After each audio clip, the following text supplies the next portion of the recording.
नमस्कार, आप देख रहे हैं एसटीवी न्यूज। मैं हूं रणधीर कुमार। उत्तर बिहार की प्रमुख खबरों की शुरुआत में डालते हैं आज की सुर्खियों पर एक नजर।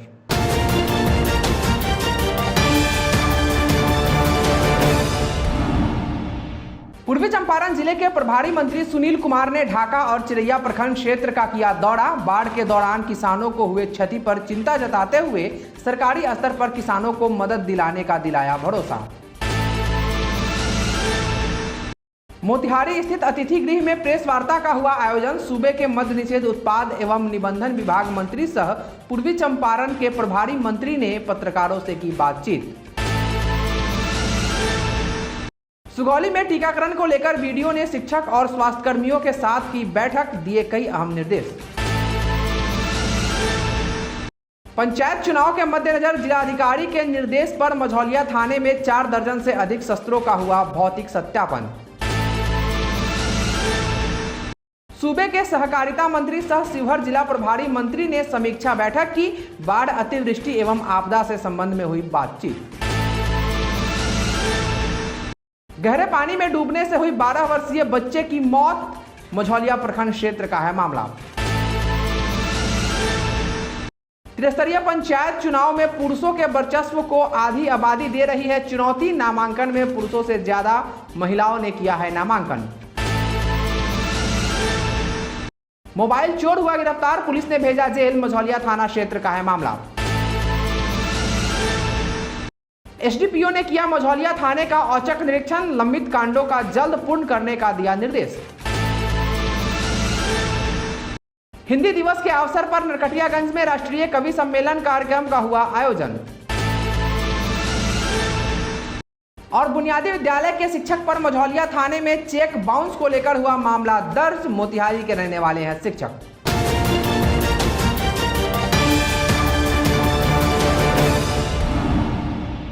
पूर्वी चंपारण जिले के ढाका और चिरैया में आज बाढ़, अतिवृष्टि और आपदा से हुई क्षति का आकलन करने जिले के प्रभारी मंत्री सुनील कुमार ढाका एवं चिरैया पहुंचे, जहां स्थानीय विधायक, पूर्वी चंपारण जिलाधिकारी शीर्षत कपिल अशोक सहित प्रखंडों के सीओ और अन्य अधिकारी मौजूद थे। निरीक्षण के क्रम में उन्होंने चिरैया के परचिलवा में हुई बाढ़ आपदा से भारी नुकसान की समीक्षा की और बाढ़ से बचाव के लिए वहां सुलिस गेट लगवाने का आश्वासन दिया। वहीं ढाका अनुमंडलीय अस्पताल का भी निरीक्षण कर अस्पताल के सभी अधिकारी एवं विधायक के साथ बैठक कर विकास कार्यों की समीक्षा की। इस दौरान कई अहम दिशा निर्देश भी दिए। इस दौरान लोगों ने अस्पताल की कुव्यवस्था, फसल क्षति देने की मांग की गई, जिस पर प्रभारी मंत्री ने कहा कि फसल क्षति का आकलन, जल जमाव के कारण जो खेती नहीं हुई है और बाढ़ से जो फसल बर्बाद हुई है, इस सब का आकलन कर उसे जोड़ने का काम किया जा रहा है।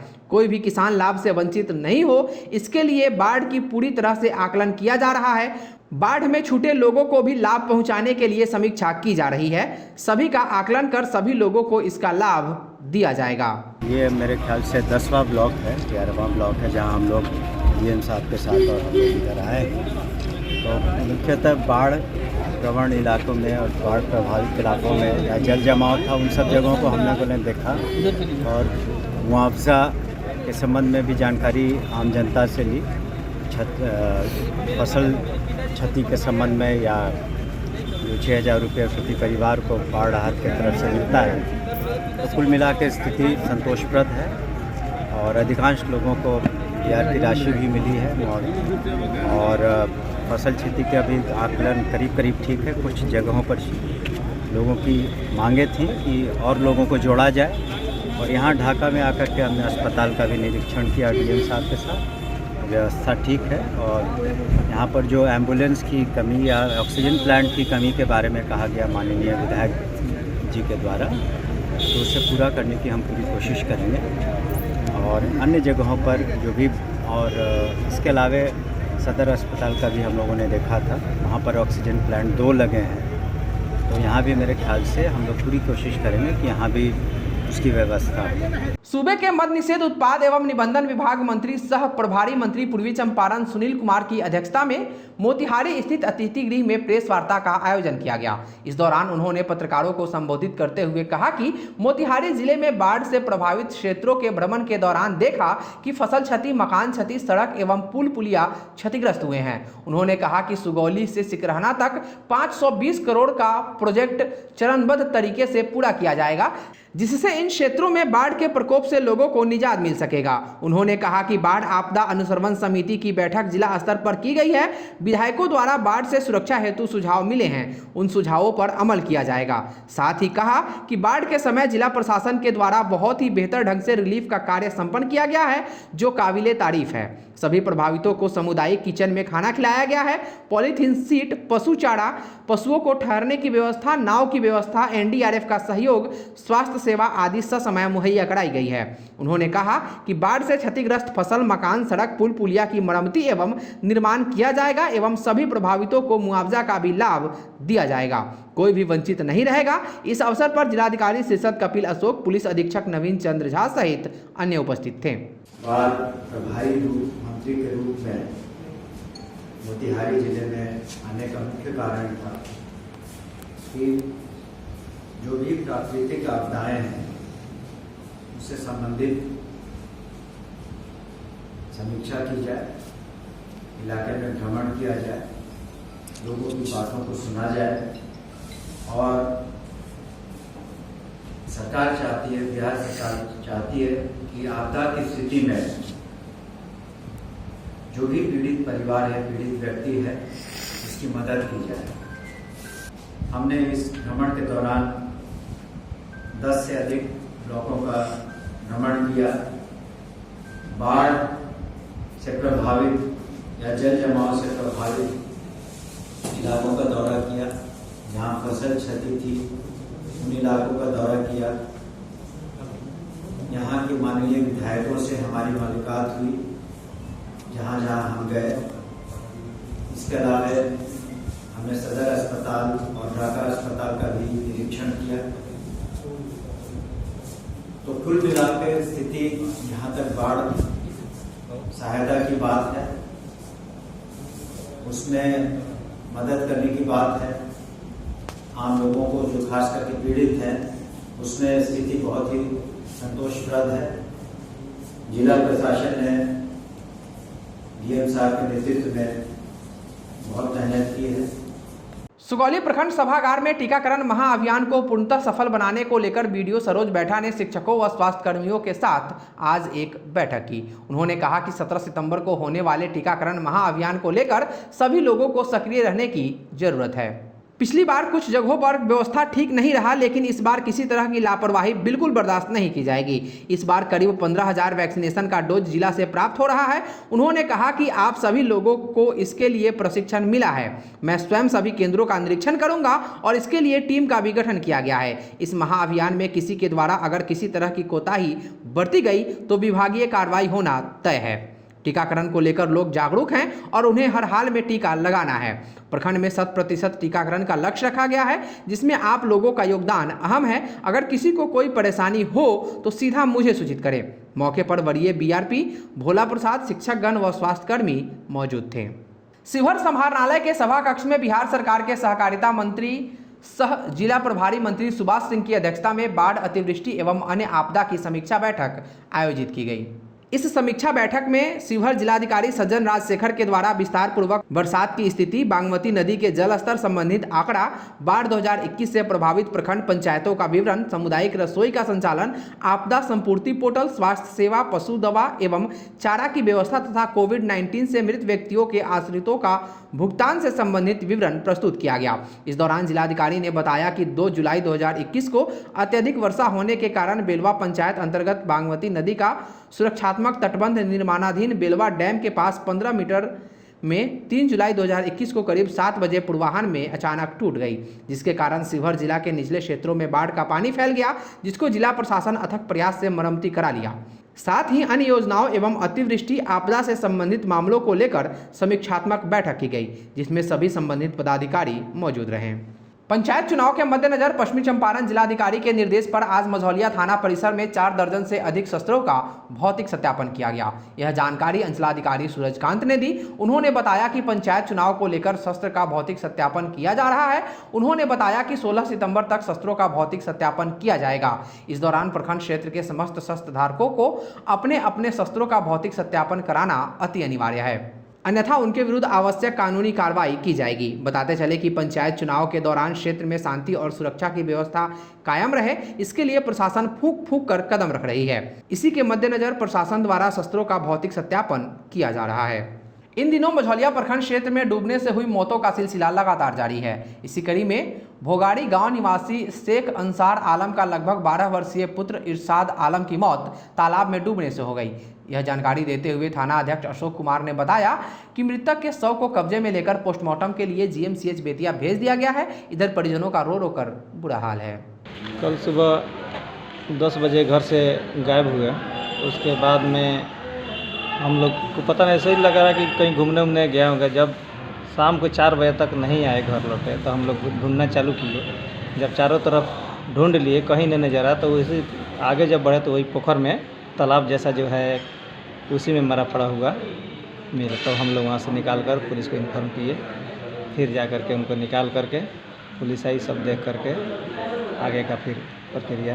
भोगाड़ी गांव से ही ये घटना भोगाड़ी का ही है, जिसमें एक 12 वर्षीय बालक जो है इरशाद पिता शेख निसार अहमद, उम्र करीब 10 से 12 वर्ष का है, भोगाड़ी का है, जो पानी में डूब जाने की मृत्यु हो गई है। सबको पोस्टमार्टम हेतु भेजा जा चुका है। अक्सर कार्रवाई की जा रही है। इन दिनों बाइक चोरी के साथ साथ मोबाइल चोरों पर भी प्रशासन का भय नहीं दिख रहा है। ताजा मामला मझौलिया थाना क्षेत्र से है, जहां इनके आतंक से क्षेत्र के लोग परेशान हैं। जानकारी के मुताबिक बीती रात्रि ग्रामीणों ने मोबाइल चोर को पकड़कर मझौलिया पुलिस को सौंपा है। मझौलिया पुलिस ने मोबाइल चोर को जेल भेज दिया है। इस आलोक में पुलिस निरीक्षक सह थाना अध्यक्ष अशोक कुमार ने बताया कि मझौलिया प्रखंड क्षेत्र के हरपुर गढ़वा पंचायत के भोगाड़ी गांव निवासी एक व्यक्ति को गिरफ्तार कर जेल भेज दिया गया है। उस पर विगत रात्रि लोगों के घर में घुसकर मोबाइल चोरी करने का आरोप है। उन्होंने बताया कि जेल भेजे गए अभियुक्त के पास से 3 मोबाइल सेट भी बरामद हुआ है, जो आवश्यक जांच पड़ताल के बाद संबंधित मोबाइल धारक को दे दिया जाएगा।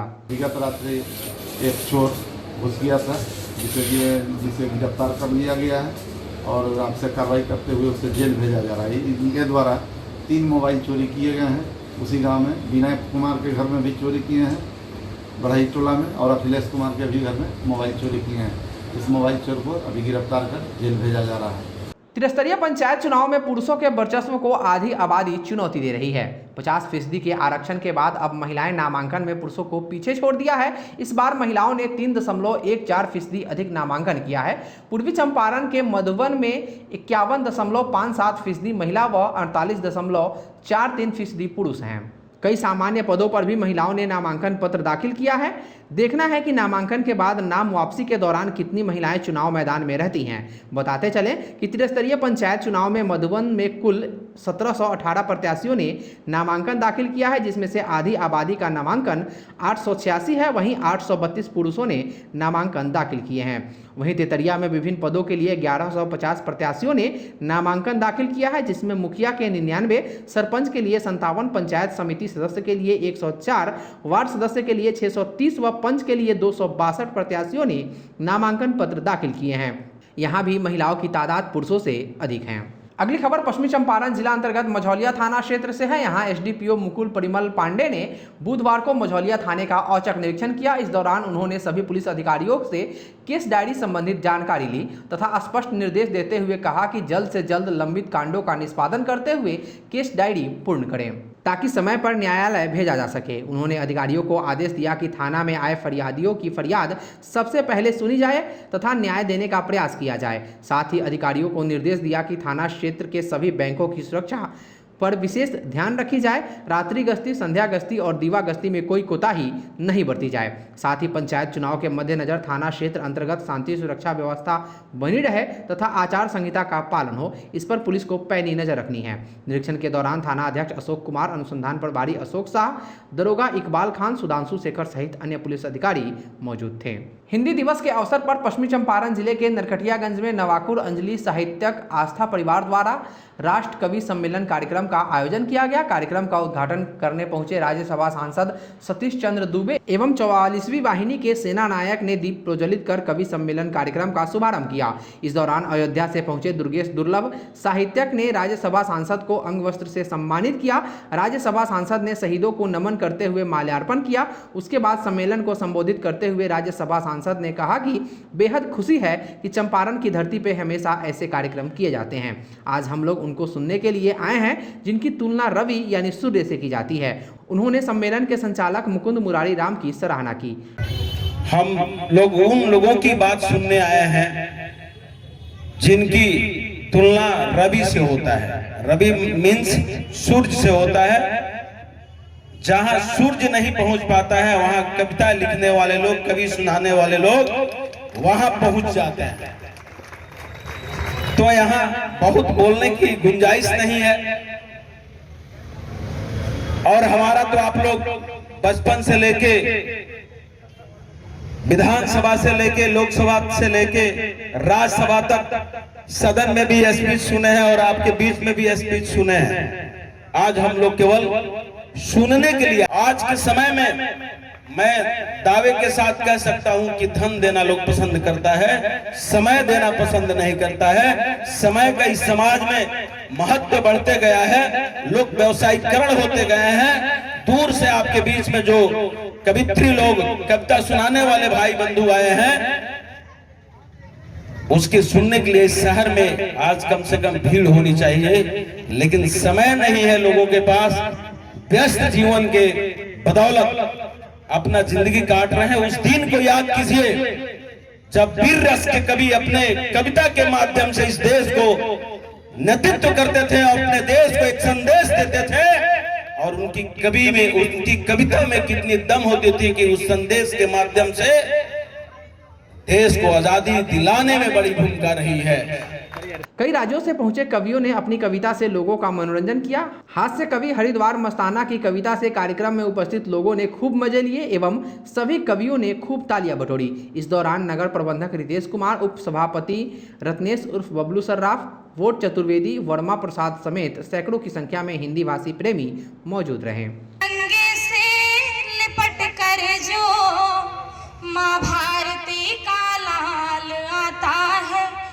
और उन्होंने साथ में कोरोना महामारी का जिक्र किया कि उस समय कैसे इतने सारे लोगों ने उसमें ऐसे ऐसे काम किए हैं जो कि कहीं भी लिखित नहीं है, कहीं दर्ज नहीं है, लेकिन जिन लोगों को उनके द्वारा सहायता प्राप्त हुई है वो असल में उनकी कीमत जानते हैं। तो मैं उन लोगों का तहे दिल से एक बार हम सभी की तरफ से आभार व्यक्त करता हूं कि ऐसी महामारी के समय बहुत सारे लोगों को फ्रंटलाइन वर्कर्स कहा गया, ठीक है, उन्होंने फ्रंटलाइन पे काम किया, लेकिन मैं कहता हूं सबसे आगे यही थे जिनको कि कोई जिम्मेदारी किसी ने दी नहीं थी, लेकिन सबसे बड़े फ्रंटलाइन वर्कर यही थे। पश्चिमी चंपारण जिला अंतर्गत मझौलिया बुनियादी विद्यालय के शिक्षक संजय कुमार वर्मा पर मझौलिया थाना में चेक बाउंस को लेकर प्राथमिकी दर्ज की गई है। एसटीवी न्यूज के मझौलिया संवाददाता राजू शर्मा के मुताबिक मझौलिया के इंस्पेक्टर सह थाना अध्यक्ष अशोक कुमार ने बताया कि मामला दर्ज किया गया है, जिसमें संजय वर्मा, उनकी पत्नी रीता देवी और सहयोगी रूपेश कुमार को आरोपित किया गया है। उन्होंने बताया कि श्री वर्मा मोतिहारी के बेलवर्मा स्थित आनंद धाम के रहने वाले हैं। पूर्व में भी नगर थाना मोतिहारी में इनके खिलाफ धोखाधड़ी का मामला दर्ज हुआ है। इस संबंध में पीड़ित सत्येंद्र श्रीवास्तव ने क्या कहा, सुनिए। मैं मझौलिया चीनी मिल में कार्यरत हूँ। काम के सिलसिले में मोतिहारी बेलबनवा के आनंद धाम के संजय कुमार वर्मा, पिता रामेश्वर वर्मा, अक्सर हमारे आवास पे आते जाते थे। हमारा भतीजा रूपेश कुमार श्रीवास्तव था, उससे उसको बहुत अच्छी तालमेल था और दोनों जो है 60 गांठ के आधार पर हमसे 4,40,000 रुपया विभिन्न किस्तों में लिए घर बनवाने के लिए। उसके मकान पर हम गए भी, निर्माण कार्य जारी था और उसने ज़रूरी काम के लिए पैसा मांगा कि हमको मकान में खर्च करना है। मैंने उसको 4,40,000 दे दिया। जब पैसा वापस करने की बात हुई तो लगा दौड़ आने। 10 लीटर से ज़्यादा पेट्रोल मैंने जला दिया, लेकिन जब उससे मुलाकात नहीं होती थी और टाल मटोल करने लगा तो लास्ट में जो है सो हम उसके घर पर गए, बोले कि आज पैसा लेकर कहीं जाएंगे। वैसी स्थिति में उसका बाप रामेश्वर प्रसाद और उसके 2-3 मुस्टंडे ये लोग मेरे साथ मारपीट किया और मेरे गले में सोने का चेन था उसको छीन लिया। मैंने तत्काल जो है सो टाउन थाना में टच किया और टाउन थाना का उस समय तत्कालीन पदाधिकारी थे अभय कुमार त्वरित कार्रवाई करते हुए उन्होंने छापामारी किया और जो है सो केस दर्ज किया, जिसका कांड संख्या 481 है। उसके बाद से जब वो दबाव में आया, पुलिसिया दबाव में, तो उसने चेक दिया 1 लाख रुपये का। 1 लाख रुपये का चेक जब मैं अपने क्लियरेंस के लिए पंजाब नेशनल बैंक की मझौलिया शाखा में दिया तो वहाँ से नॉट सफिशिएंट करके लौटा दिया गया, चेक बाउंस हो गया। इसलिए हमने मझौलिया थाना में, चूँकि मझौलिया का मामला था, हमने यहाँ पर जो है सो चेक बाउंस का केस दर्ज किया है और 4-5 धारा लगा है उस पर और सब नॉन अवेलेबल सेक्शन है सर। आज के लिए बस इतना ही। STV न्यूज़ पर प्रसारित होने वाली खबरें प्रोग्राम्स आप GTPL के चैनल नंबर 985 और डेन के चैनल नंबर 155 के साथ साथ आप अपनी सुविधानुसार मोबाइल फ़ोन पर भी देख सकते हैं। अगर आप हमें YouTube के माध्यम से देखना चाहते हैं तो STV न्यूज़ के ऑफिशियल YouTube चैनल को सब्सक्राइब करें और बेल आइकॉन दबाकर ताज़ा वीडियोज़ की नोटिफिकेशन प्राप्त करें। फेसबुक पर हमारे साथ जुड़ने के लिए STV न्यूज़ के फेसबुक पेज को लाइक करें और ट्विटर पर STV न्यूज़ को फॉलो करें। तमाम लेटेस्ट अपडेट के लिए देखते रहिए उत्तर बिहार का सबसे तेजी से उभरता न्यूज़ चैनल STV न्यूज़, सच की आवाज़। नमस्कार।